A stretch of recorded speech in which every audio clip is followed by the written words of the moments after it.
So the topic is advancing ahead in adverse times. We all know what kind of situation that we are handling right now, the one of its kind which we had never seen before or heard before. Each and every human being is one way or other affected or influenced by this pandemic situation here. So it's a different times for sure for all of us, and then when the times are different, then obviously it would expect the different response as well from us. So I would request you all just pause for a minute, close your eyes, and then check what kind of start that we had today in the morning. Let's do a quick retro introspection to see how did we start the day. How did I wake up in the morning? What was my first thought? Did I start with something positive? Did I say good morning to myself or to the loved ones in my family? Did I assure myself that the day will be perfect? Myself and my family will remain safe, healthy, and happy. Did I assure myself that I'm going to meet kind and cooperative people today?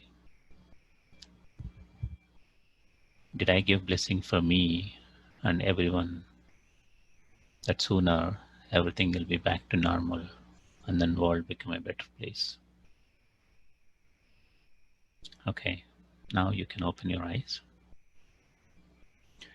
I'm sure many of you would have at least one or two positive thoughts to begin the day with. If in case you did not do as good as it is supposed to be, then it's okay. By end of the session today, at least you will learn how to do it on a daily basis going forward. But just a thought, just in case if your day has begun using any of these right from the bed itself, either it is your mobile phone or your laptop, or going through the social media, consuming the news, what has happened in this world, all those things. The moment you wake up from the bed today, and then if you start consuming, if you happen to consume this information through various platforms, so how is your state of mind once you have gone through all this information, maybe for an hour or 30 minutes or a couple of hours, we don't know. Usually Sundays are more for relaxed, so probably you would spend more time.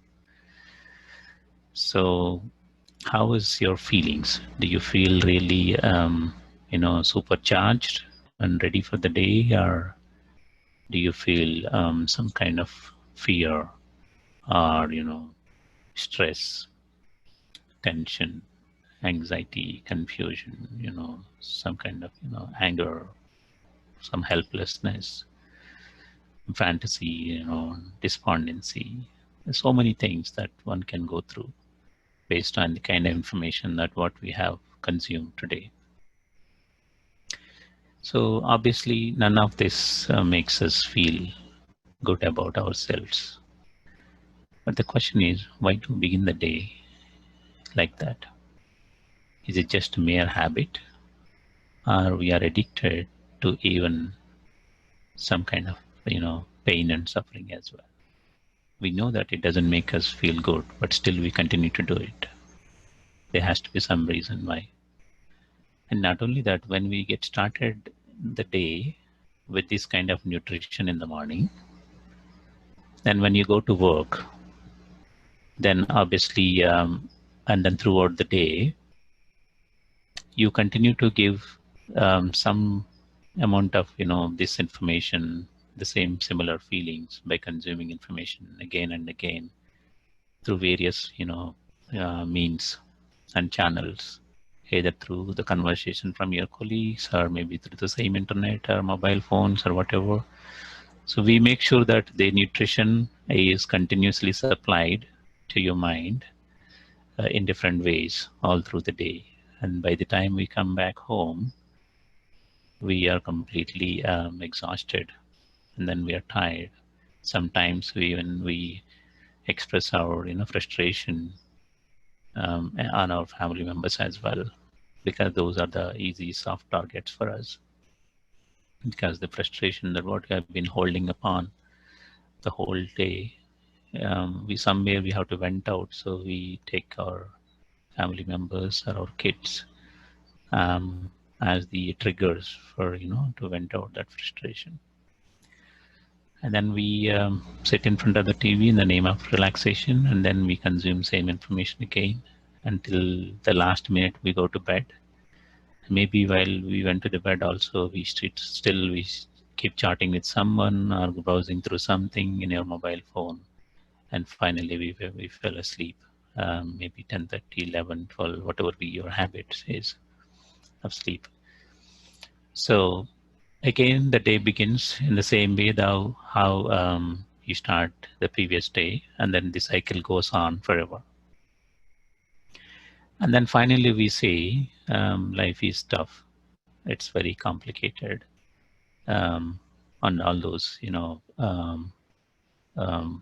assurance that we keep on giving to ourselves, or programming we have done for ourselves, that it's not easy these days to live a normal, peaceful, and happy life in the midst of all these complexities in our life,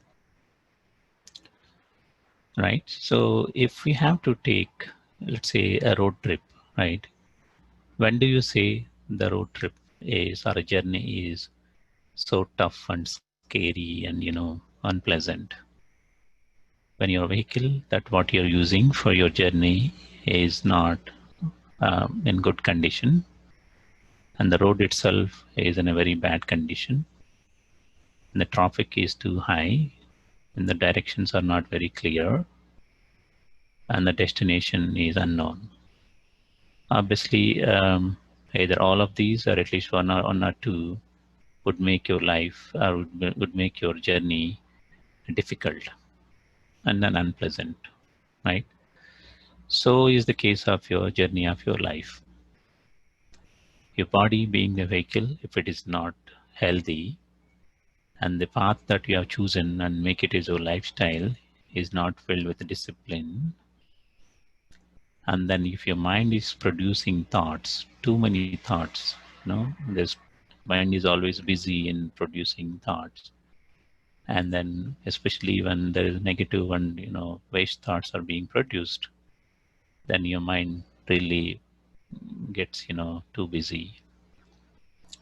And then amidst of all this negativity, and then fear, confusion, uncertainty that has been already being experienced by you, your goals are not very clear, which means your direction is not very clear, where you are heading into, what you are actually doing. And you don't even know what is the purpose of this life itself. And then we are completely in a dilemma. So, and then at that point we say life is not easy, and then life is not, life is very complex and it's very tough and hard, etc. Those kind of feedbacks that we give for ourselves. So when things have become tough, when you are getting into an adverse situation, because for whatever be the reason, what should be our response towards an adverse situation, and what we have been actually doing, right? Most of the time we tend to ignore and escape. We try to run away if situation is getting really bad and not manageable. We try to distract ourselves either, about watching TVs and, giving some entertainment and then going to parties and vacations and stuff like that.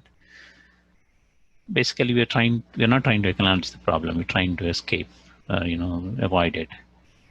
But obviously, that is not the right way of responding to the problem, because when you respond early, you can address it easily. When you delay it, and then it becomes bigger and bigger, and then one day or at one point, it'll explode, and then it is completely unmanageable. And then second type of response is, we find somebody or something as responsible for the situation that what we are in. So we blame and we play a victim, and then we try to seek some, some sympathy, some emotional support from everybody around. That make us feel a bit comfortable when somebody consoles you or gives you an emotional support, saying, yes, obviously, if I were you also, I would feel the same thing. If these kind of, affirmations that are coming from other people around us, then we feel a bit, relaxed, supported. But that doesn't really solve our problem anyway, our situation, make our situation any better. And the other one is worry and suffer. So this is the also, kind of very inappropriate way of responding to the situation. So you feel that, okay, you're bad or you are worthless, and then it's your fate. That's why things are happening to you.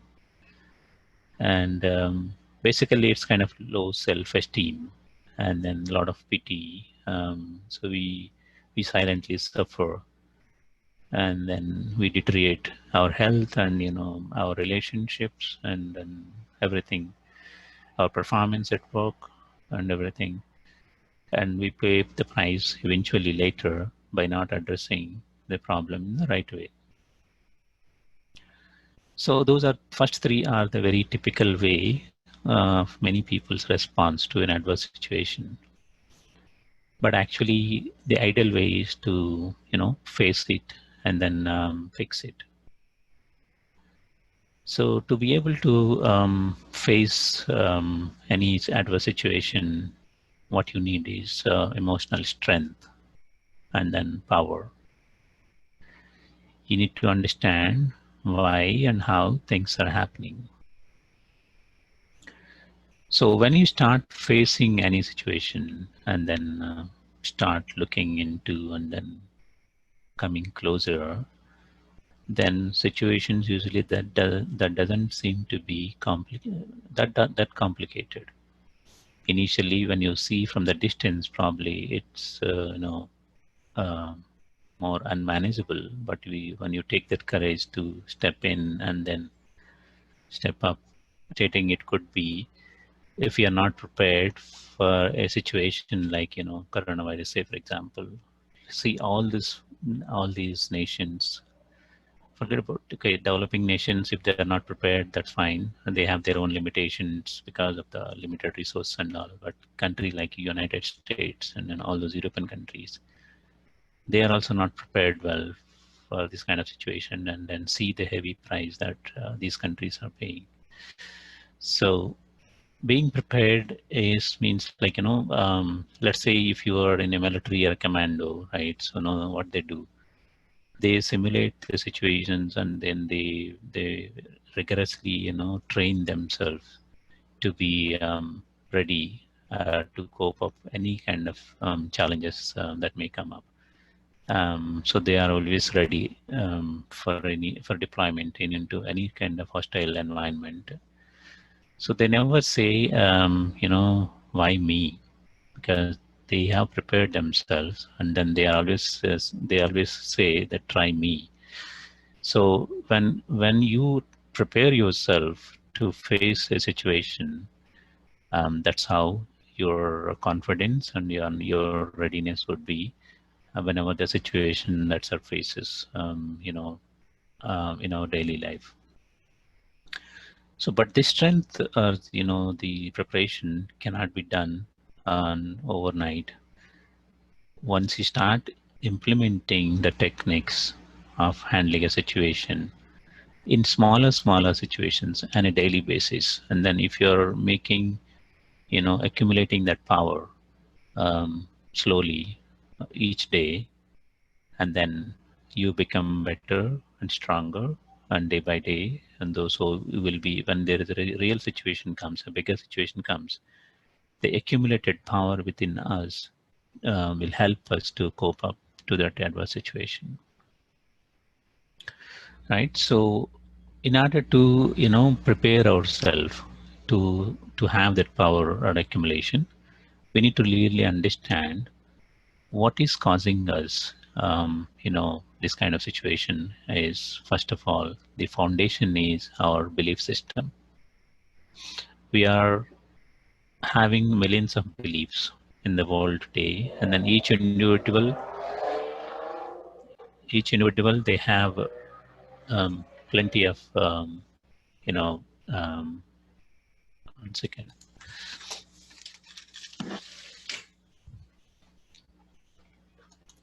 So each individual will have different beliefs they have. So some beliefs, if you have to take an example here, I'll be happy only when I'm rich.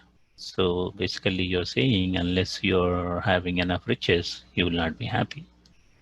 So what would be the life until you really become rich? Because you have programmed yourself saying that I should not be happy until I become rich. That's how you have programmed your mind. So no matter whether a small success and many other things that requires a celebration and feel happiness, you are obviously missing it because you have programmed your mind that okay, I'll be happy only when I am becoming rich.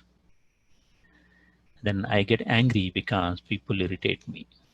So you are actually saying that anybody or everything can irritate me. So my response or my behavior is not in my control.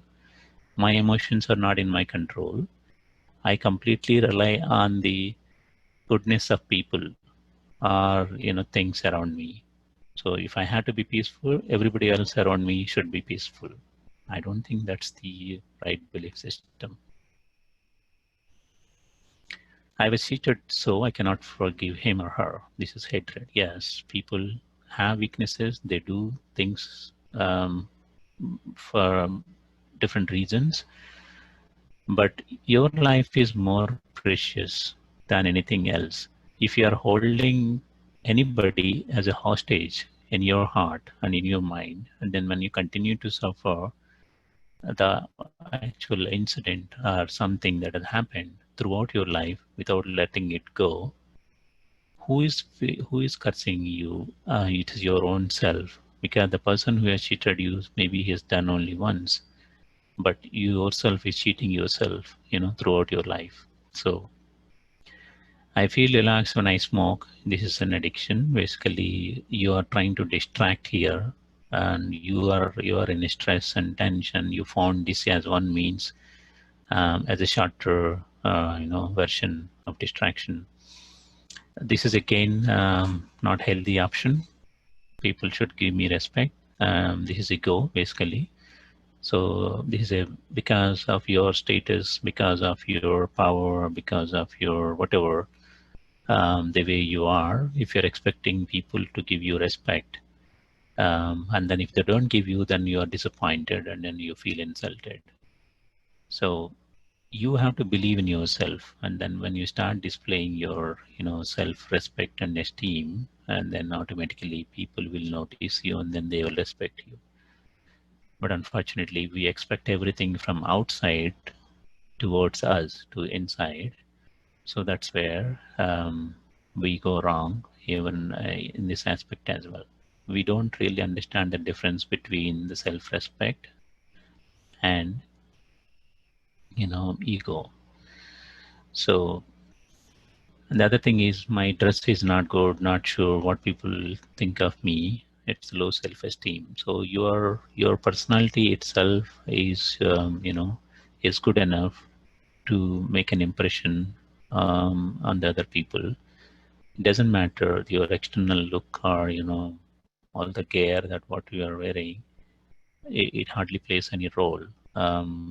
If it plays, then probably you're not in the right company.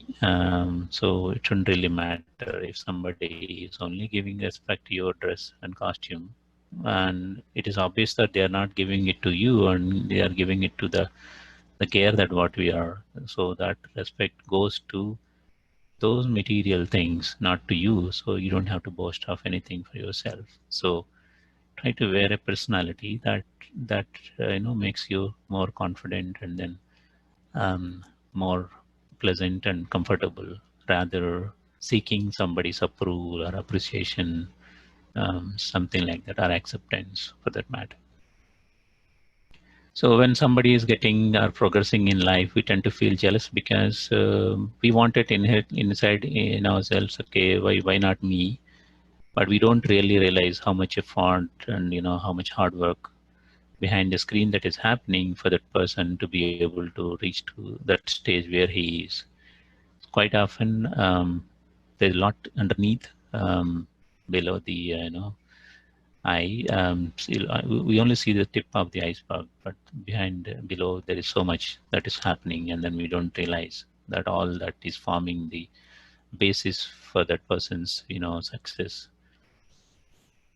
And then sometimes the world has become, we have a firm belief that the world has become a bad place, and then there is no place for good people, and then all this honesty, truth, and all, these are not the days. And then if you're doing business, then you say no, honesty doesn't work in business and all.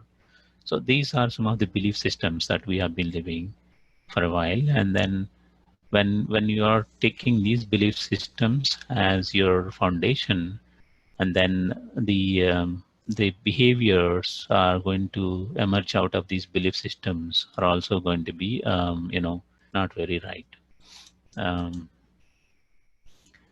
So the information that what we are gathering from the different sources, that will have an influence on my mind.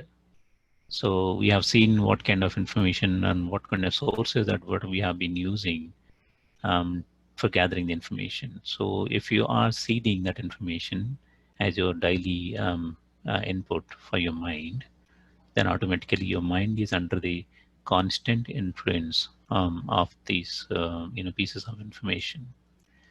So these information will trigger the thoughts in accordance to the information in your mind that will create the state of your mind. So in Hindi they say swasthiti, say paristhiti. So it is your own state of mind that leads to my situation. So if you're a positive person and your state of mind is positive, and then you will only see the positive in any situation that you may come across, right? But if you're a negative person, and if you're very weak emotionally, and then you're having all these, uncertainties, fears, and then all those things within your mind, then even a situation is not that bad, but you try to read too much out of the situation and make yourself more and more weaker. So as is your state of mind, so is your situation and your surrounding. So what you need to really understand is it is not the situations that are influencing me.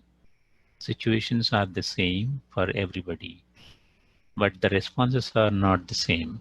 Some people, they tend to respond more mature manner, and some people they respond in a different way. So that all depends on their emotional strength and their state of mind and their ability to read through the situation, and then and their preparedness for our capabilities to handle the situation.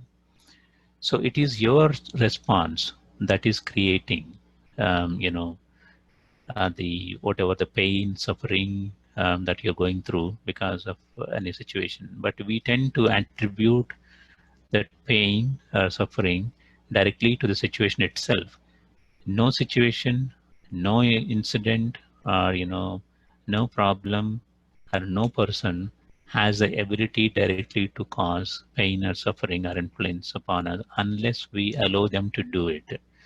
So it is we are opening the doors, and letting that influence coming in to us, and then we are trying to experience whatever that we are letting inside. So it is our response basically that is making the difference here. And then there is also called law of attraction. So most of the time, it has been well spoken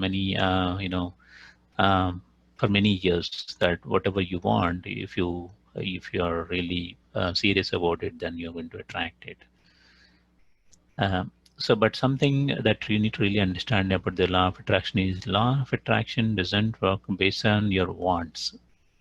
It is based on what you are, not based on what you want.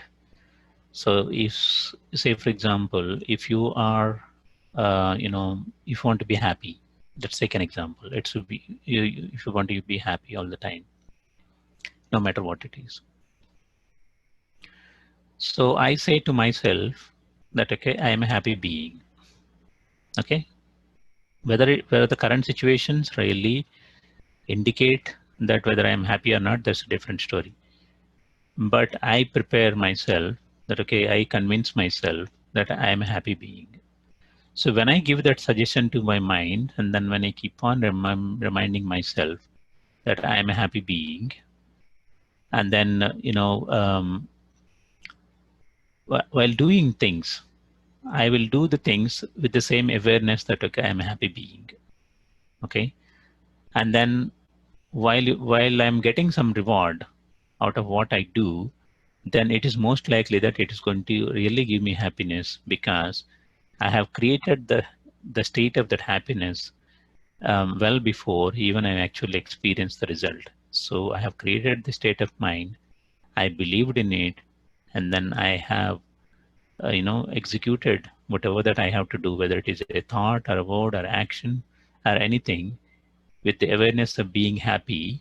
And then obviously the outcome is going to be happy, or at least I will receive in a happy manner, because I know that I have done in the consciousness of being happy. So that's how the law of attraction works. So the people who are positive, and then they tend to, you know, um, release the vibrations of positivity around them all the time. That's why they attract people, positive people into their lives, and then attract positive situations into their life. Whereas people who are negative in their nature or in their behavior, they continue to emit that negative energy into the atmosphere. So they will obviously attract the negative people in their lives, and then the negative energy will also bring negative situations around them. So that's how the law of attraction now works. Now, knowing what is the basis for an adverse situation, and then what really works in terms of managing a situation, let us try to see how we really overcome an adverse situation. The first and foremost thing whenever there is an adversity that has come to your life is accepting it. What do you really accept it? Accept everything as is. Ignore the situation as is, and then accept the responsibility of to own that and then move forward. You cannot blame and then procrastinate, um, not taking the responsibility for yourself. So accept the responsibility, accept the situation, and then, because once you really accept it, you surrender all the mental struggle what you go through, and which will help us actually to pay more attention towards solving that problem or a situation. So acceptance will be beneficial for us to open the doors for the next step. As long as we are resisting it, we are locked there, and we will not be moving forward. And the second thing is detachment. So detach yourself, which means remove your emotional and mental attachment, which meaning you need to separate yourself from the situation. So most of the time, why it is so painful? the adversity is so painful because we are so entangled into the situation. We identify ourselves with the situation. So that's the reason why we feel pain when things go wrong. But when you separate yourself, your situation is different and then you are different, right? When you bring that separation and then you just imagine that you are just a player, you're playing a character in the play, right? Now separate yourself from the character and then become who you are. Then leave the character alone and now start thinking, if you're the writer, then how would you expect the character to behave in the play? Write the script and then execute it accordingly. So that gives you, more holistic perspective on the situation. If you're not detaching yourself and then if you're attaching and then trying to resolve the problem, you are entangling more and more, and then you'll never be able to come out of the situation. So detachment is the second step in overcoming these situations. And the third one is, while you are doing this process of handling this, managing or overcoming this adverse situation, you may end up having failures. No, that's okay. um, so you should never give up, because not everything, not everybody in the very first step, they will succeed. So you should not be upset. You have to try again, because you need to remember one thing: the successful people are the ones who would have faced more failures than the people who actually failed or who did not even attempt. So the only difference between them and us is they never give up. Their hope, their courage, and their goal, their vision, and what they want to achieve, and they keep on trying it. That's the reason why they have become very successful. Okay, so we should never give up, and then we should keep continuing whatever we are doing. The other thing is, be very strong and flexible. So when you are seeking suggestions, when you are making plans, you become very flexible and open yourself for ideas, suggestions, and then whatever it is. But once you have taken your input, and then once you decide this is the way that I want to do it, and then once you start executing it, then be very strong. Because once you decide it, then there should not be any fluctuations in your state of mind. You just go firm, go all out and execute it. If you're trying to make something, or if you're trying to, you know, you're not very sure and you're executing, which means you go wrong in your execution, no matter how good the plan is. But if you're not strong and then focus on your executing, automatically the results are not optimal. It is like, trying to change a part of a motor when it is running. So you cannot do that, right? So be very strong when you're executing, but be flexible when we are seeking the suggestions, plans, etc. Then be positive. Like, no, of course, this word has been spoken millions of times. Be positive, and but we don't really understand what really being positive means. Being positive means expecting everything to be good for you. Is that being positive? Probably not, because you can't expect things. Yeah, you can expect things positive. There is nothing wrong about it. You can expect good things to happen to you all the time. There's nothing wrong. That is one kind of positive nature. But real positivity comes when things go wrong, but still you are able to see something positive out of the outcome, that whatever the situation brought to you. That is called true positiveness, which means it is not just about thinking something good to happen for you all the time. It is also seeing goodness always in whatever happened to you. That is called positiveness, right? So in the process of transforming ourselves or facing or resolving issues, we tend to fail, but it doesn't mean that we are a failure, because as the failure says, the word itself says FAIL, means first attempt in learning. So every failure, you just take it as an attempt for you to learn something and then move on, because usually odds come to our life only to add value to our life. So look for the possibility or look for the opportunity. And all the scientific inventions, some of the greatest inventions are actually happened out of failure. Say for example, your X-ray machine, your microwave, or your super glue, or your insulin. You know insulin, how uh, you know how crucial it is in today's lifestyle, because of all these um, type 1 diabetes or not type 2 diabetes, whatever. So that has come, all these inventions, that whatever we have been using it as for a great cause, are not actually intended to be that way. So they actually, original intention was for something else, but the failure of the original intention has led to the invention of these things, that what you have discussed.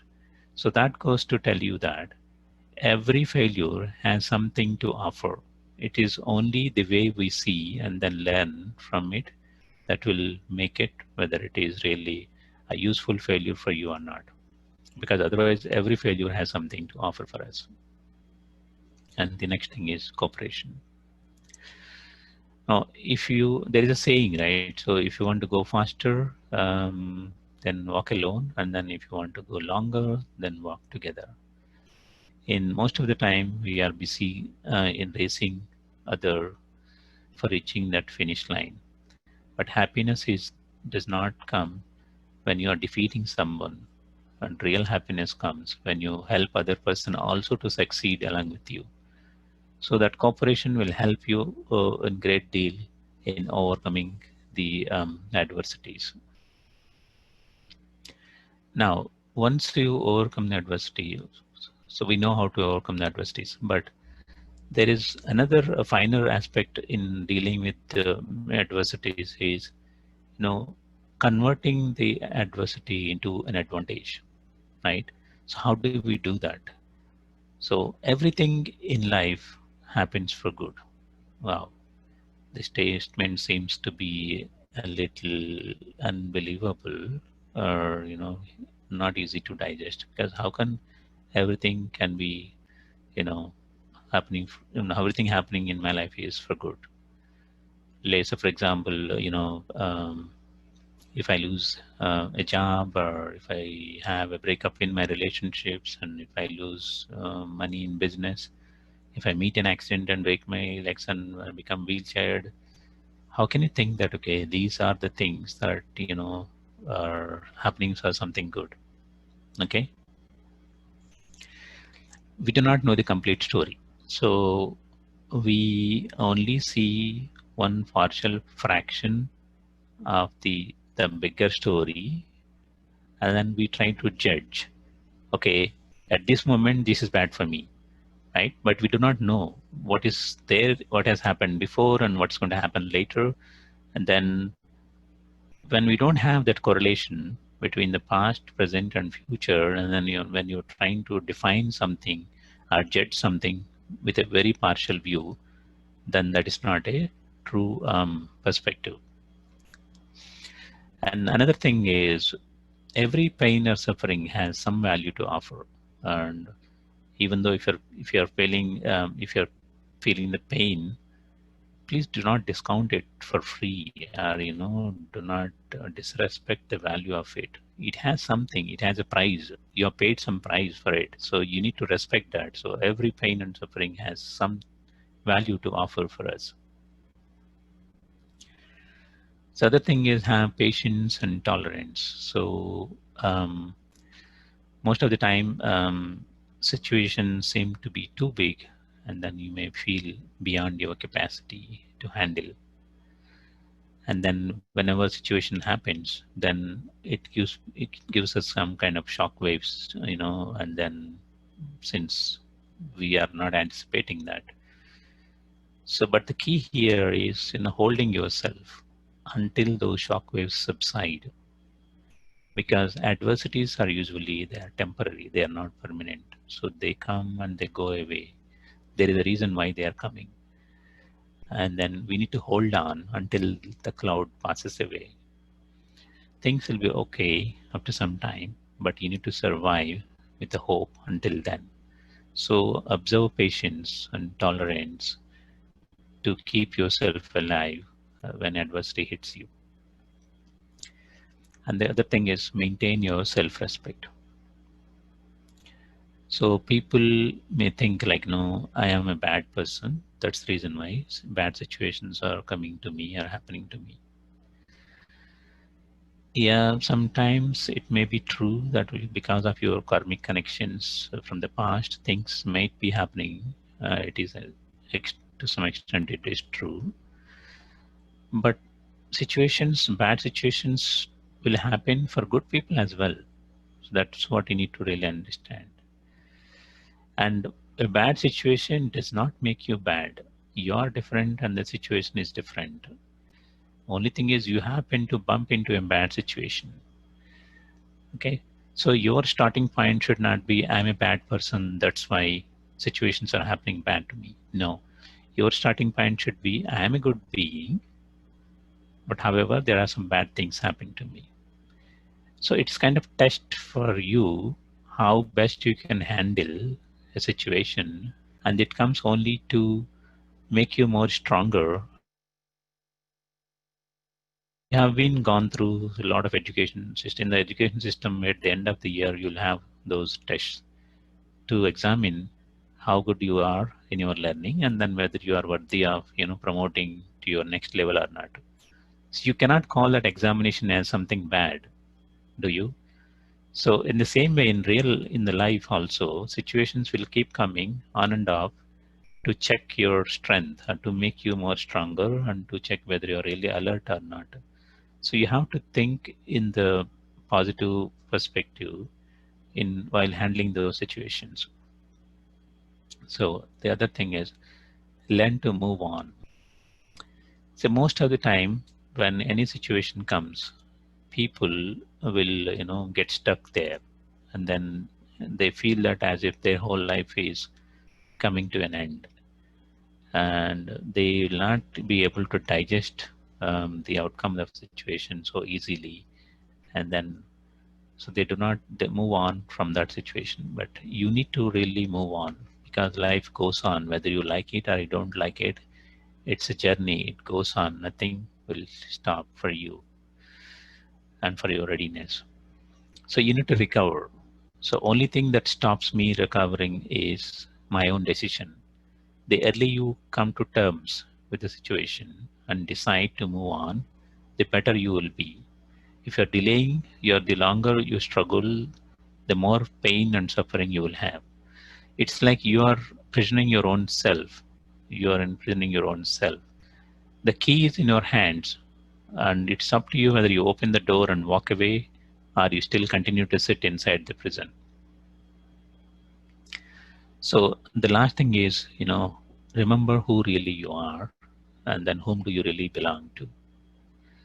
So when you're dealing with a situation, it is important that who really you are, because you have to remember that you are just an actor playing your part in the eternal drama of life. So your actor has a separate identity than the role that what you are currently playing. So you need to really understand that. So when you remember this, the separation between the player, the play, and the actor that that is assuming the role and that particular event. So then you can apply your knowledge, your feelings, your intellect, and move forward. And then you obviously you'll invoke the wisdom within you, and then you'll be able to see what is best for you. So when you consider yourself to be a soul, and then when you, as a tiny point of light, usually in our meditation they will teach our true form being the point of light. And then when you really realize that, okay, you really belong to the eternal supreme father, and then automatically you feel a sense of support that is coming to you when you have in the true awareness of yourself, and then when you're able to communicate and connect to the supreme being in his own form, using your own form in the language of silence, and then heart to heart conversation with him, then automatically you feel the sense of support that is coming upon, and then the wisdom that is rising within you, so that you will feel the direction to move forward, um, to overcome any challenge or to transform any adversity into an advantage. Now, so one thing is, situations when they come, they form a roadblock, and then somehow you try to overcome those roadblock using all your tricks and traits, etc. But what God says is, Paramatma's knowledge says is, if you have the awareness of an elevated being, you can continue to fly all the time. So no matter what are the obstacles that are coming, those are beneath, and then you continue to fly over, and then you can have a life that is more seamless. So in order to have such kind of seamless, obstacle free life, what it requires is faith. Faith means it can only work when you really surrender completely. Faith means believing in something that you cannot really see. There is no physical evidence, right? It's just based on hope. But it works only when you surrender completely. And then courage is, being fearless. Your willingness to act without, worrying about the consequence of a failure. Courage demonstrates your strength. Faith is something like, we do all the time. Say, for example, if you're going to an aeroplane, do you really know who the pilot is and how skillful, whether it's a male, female, how senior, how strong? Or, you don't know anything. You just simply have faith, right? Same way in the courage, um, you are getting into something without being worried about the consequences, how things are going to be. Let's say two persons, they decide to marry and they never know each other before. Usually it happens in India. They have faith in the system of marriage, but they are taking that courage to tie their life with somebody, right? So, and most of the time it works well, um, because of their faith in the system and the power. So when you sacrifice your weaknesses and ignorance, then automatically you become more powerful. And if your aim is stronger and the objective is very clear, then no adversity will stop you moving forward. They may create some inconvenience, may slow down temporarily, but never stop you. If your aim and objective are not strong and clear, then we get distracted easily and consumed by the fear and negativity. So when you're at lower level of consciousness, the aim and objectives are physical and temporary in nature. You will continue to wander around and situations will continue to bother you. So you create the web of futile actions and inadvertent disappointments, and then your willingness to do something irrespective of the consequence is at stake. So have this strong conviction, have the and faith in yourself and faith in God. Take that courage, accumulate the power, and then make sure your aim and objective are very clear.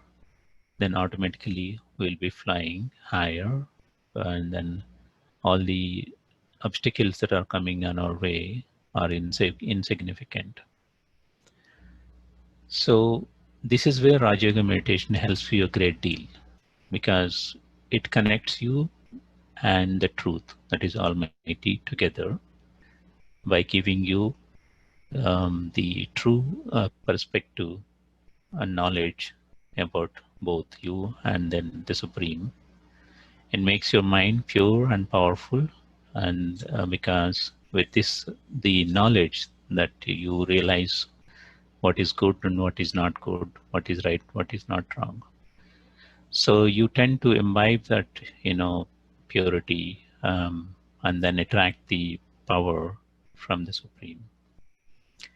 It brings the clarity in your thoughts and purity in your actions, helps to find the purpose of your life, and puts you in the path of transformation by inculcating an elevated lifestyle.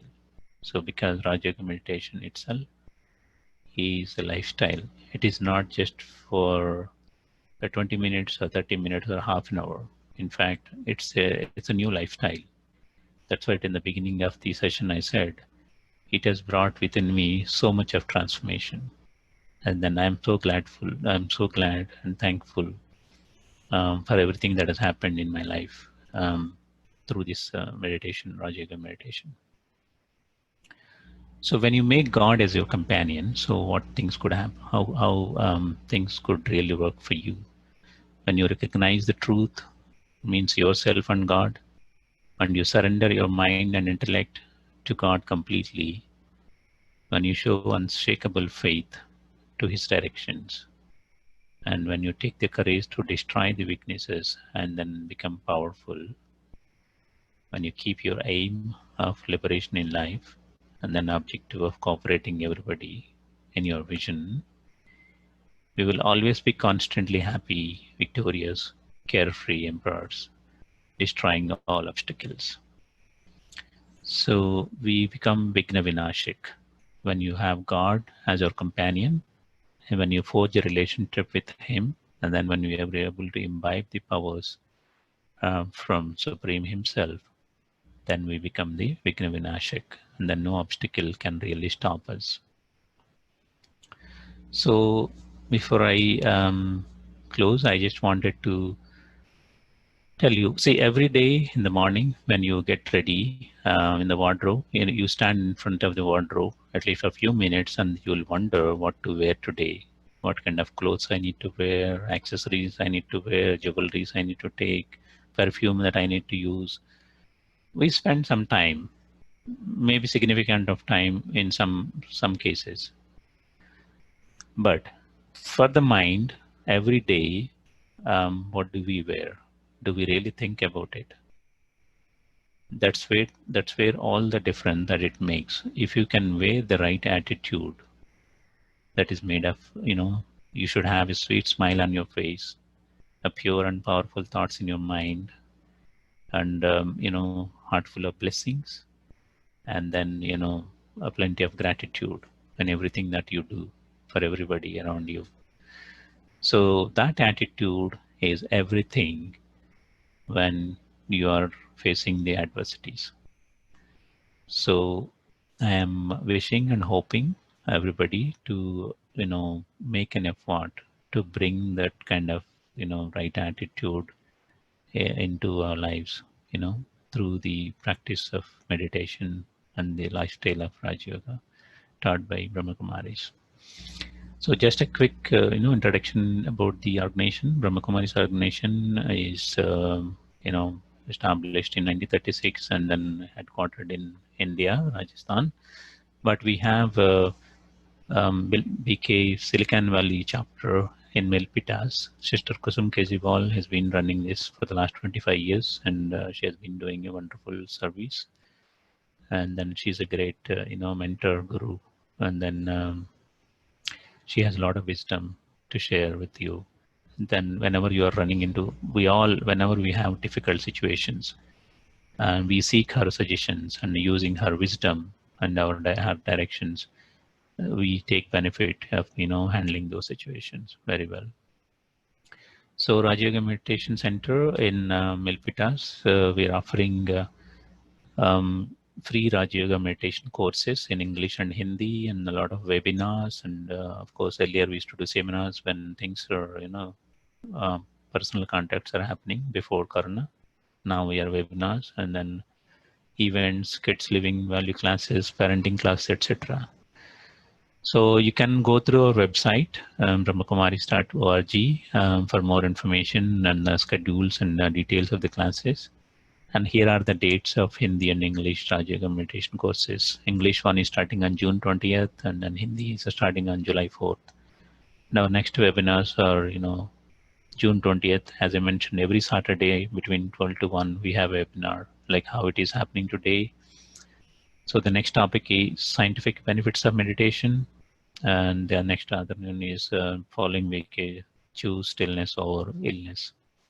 So you can register online, or once again, all for free. And then only thing is you need to make yourself free to take benefit out of these service activities. We also request you, to join us for a daily live guided meditation going between 7:30 to 8 p.m. Pacific time. The intent of this live meditation is to, send those pure healing vibrations to the world and to all those souls who are suffering from this, pandemic, and then people who are supporting, staying in the front line, give them enough strength. So you don't need to have prior meditation experience to be able to be a part of these meditation sessions. These are completely, doable even for a new beginner as well. So please take some time every day, 7:30 to 8, whenever you have time, you can join. Go to our website so you have the details there. Now, let us spend a few minutes of meditation, and then we will take the questions. Okay.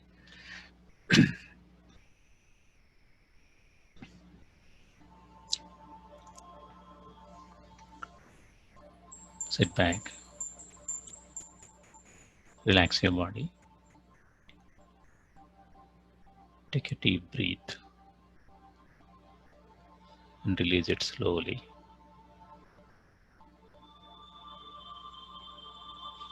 I withdraw my attention from my body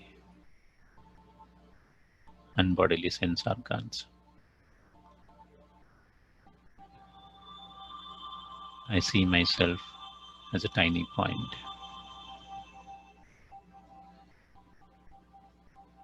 a shining star sitting in the center of forehead.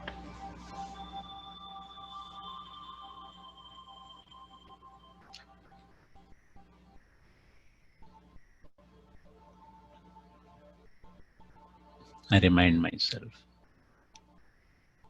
that I'm a powerful being.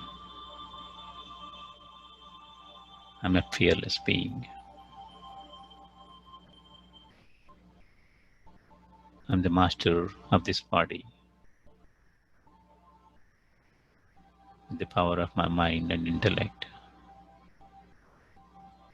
I'm going beyond this physical world,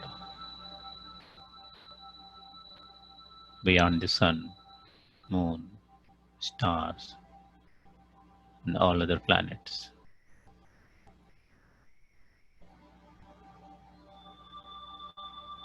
I enter into the dimension of light,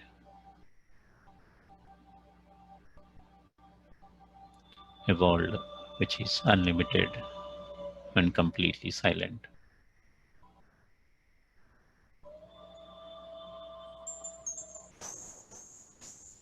I see a golden red light all around me.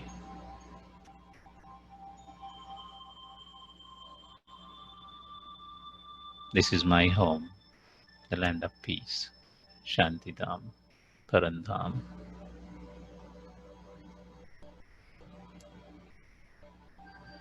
I dive deep into this ocean of light.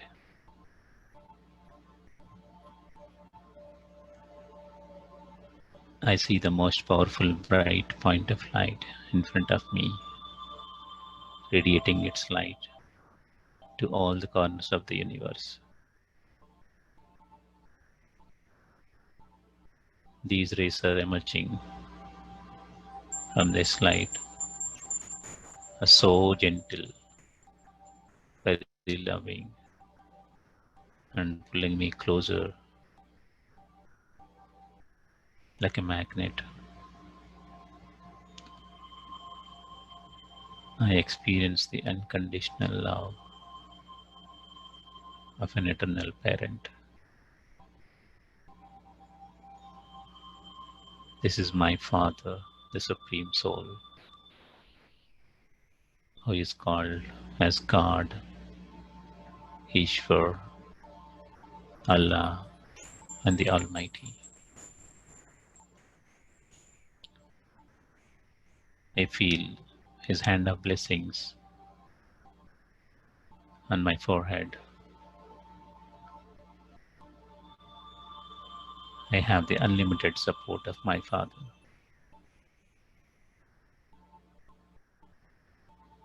I gather the courage and confidence to overcome any adversity. Baba, I just surrender my mind and intellect to you and follow your elevated directions.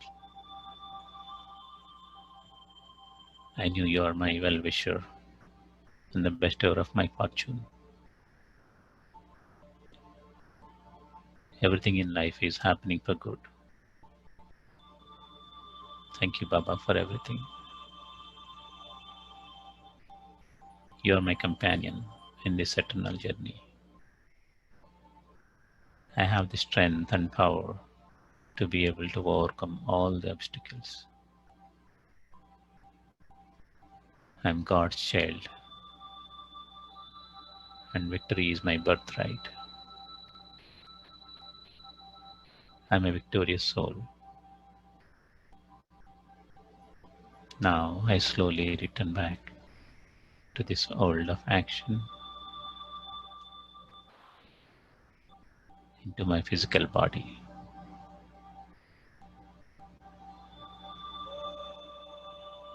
As I come back to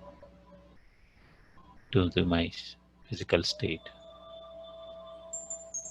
I continue to see God's blessings and power as a circle of protection around me, and I'll continue to experience this protection throughout the day. Om Shanti. Om Shanti.